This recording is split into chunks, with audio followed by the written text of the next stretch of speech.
Hi everyone, I'm Rosemary Miller here with Cynthia Adams, the president of the Oakland NAACP, here to tell us about her calls for a state of emergency in the city of Oakland.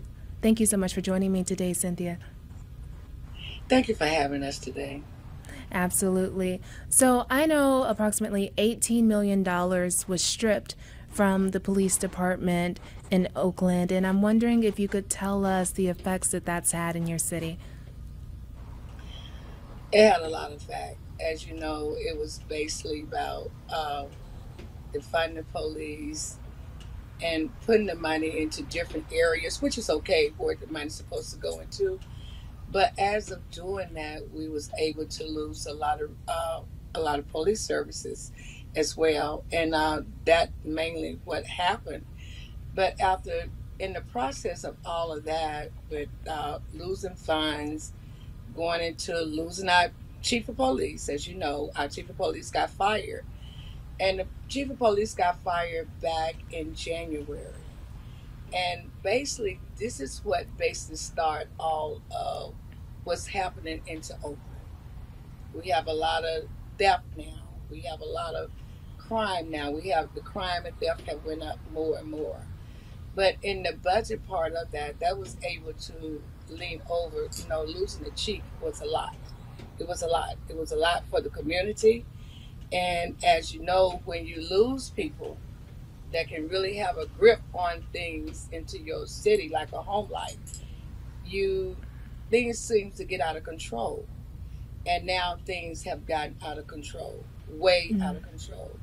And I'm pretty sure you're hearing all about the theft. You're hearing all about the robbery, home robbery, breaking into people's home in the broad daylight, and they in their 70s and 80s years old, stealing things from them. They value things, they jewelry, they money, and everything. So it's just a lot that's going on right now in Oakland, and that part of it was basically when they stripped the police department with some funding.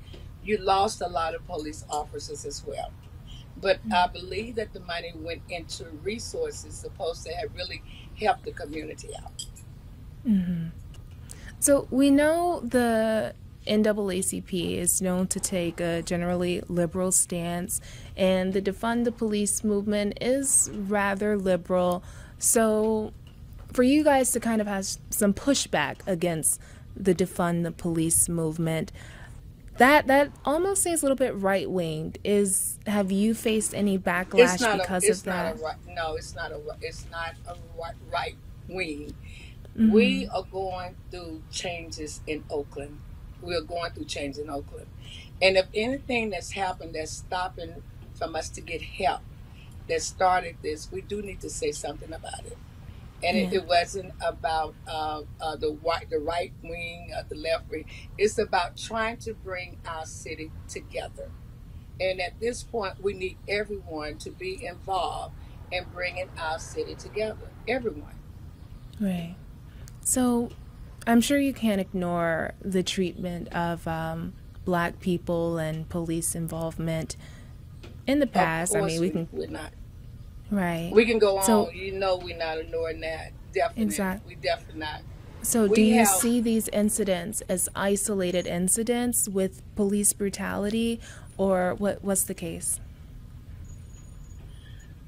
I don't see it with police brutality. What we're seeing now in Oakland, and I want to make this very clear.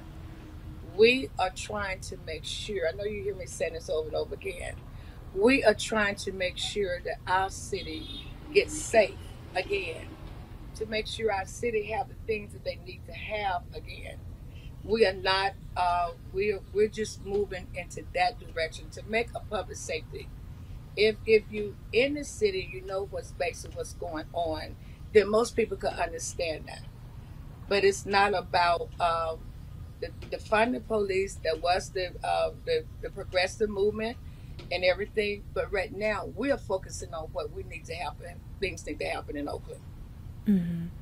And I'm not sure if it was you or Bishop Jackson, but one of you said that defund the police movement was a knee-jerk reaction. And I asked him this as well. It made me think of me interviewing Dr. Bernice King, Martin Luther King Jr.'s daughter, and she said that these days our social justice movements, we don't usually have a strategy or a plan in place. We just kind of take action without thinking of the repercussions. Yes, I want to know your thoughts on that.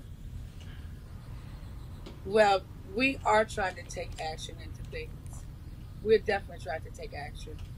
We came up with the op-ed because we saw so much going on. So many people was asking us, what can we do? We're getting robbed. We're afraid to go places. We're afraid to go to Oakland is a beautiful city. I don't know if you ever been to Oakland before, but we have a beautiful place called Jack London Square where everybody loves to go and have dinner. People are afraid to go out. They're afraid to go out. They're afraid to go to their favorite restaurants. They're almost afraid to go to church because they're afraid they would get robbed. They would get this. So we had to come up with something to come together to make our city and to make everyone feel safe again. We need to come up with something. We need to work with the mayor. We need to work with the city council leaders. We need to work with everybody, the chief of police. We need to work with everybody to try to make this happen again. We need to want to feel safe for us, our voters and our community. Mm-hmm. So are there any plans in place, I don't know, to educate the youth, We have to educate. We have to educate not only the youth, we got to educate everybody. Yeah. Everybody needs to be educated, not just the youth, every race. That's why we said everyone. We didn't just specialize just one race. We want to educate everyone. It's about all of us. It's not about just one. It's about all. When one suffers, everybody's suffering. Everybody's suffering. When you have one race, the black race, all of us is suffering. All of us is suffering together right about now. They are crying out. They're crying out for help. And they came to the NAACP. These are lifetime members. Lifetime members have never seen this to happen before in Oakland. This is something unusual that we're not used to, that they're not used to.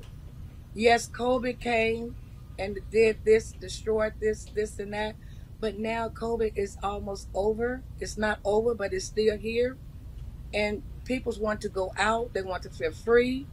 And if they go out and feel free to go, they're getting robbed, they're getting pushed down. And it's not just the Asian, it's Afro-American. All races is getting attacked. Everybody's getting attacked. So when everybody get attacked, what do? You come together to try to make us all one big city again. Well, thank you so much for joining me today, Cynthia. Thank you for having us. Thank you for having us. Absolutely.